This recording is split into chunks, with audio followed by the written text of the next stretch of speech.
Gaza পুনর্গঠনে $53 billion 5 বছর মেয়াদী পরিকল্পনায় একমত হয়েছেন আরব নেতারা। মিশরের তোলা প্রস্তাবে বাসিন্দাদের না সরিয়ে উপত্যকা সংস্কারের কথা বলা হয়েছে।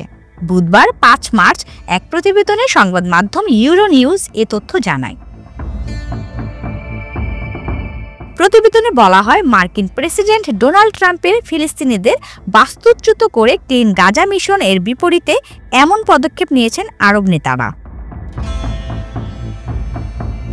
আগামী শুক্রবার জেদ্দা ইসলামী সহযোগিতা সংস্থা ওআইসি সম্মেলনে প্রস্তাবটি অনুমোদনের জন্য উত্থাপন করবেন মিশরের পররাষ্ট্রমন্ত্রী বদর আবদেল্লাত্তা।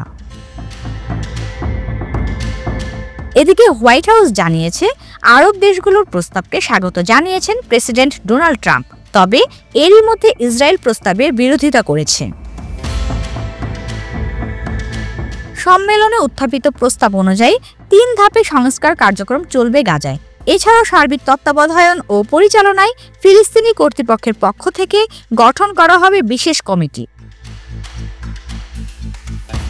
CAP TV Bangla.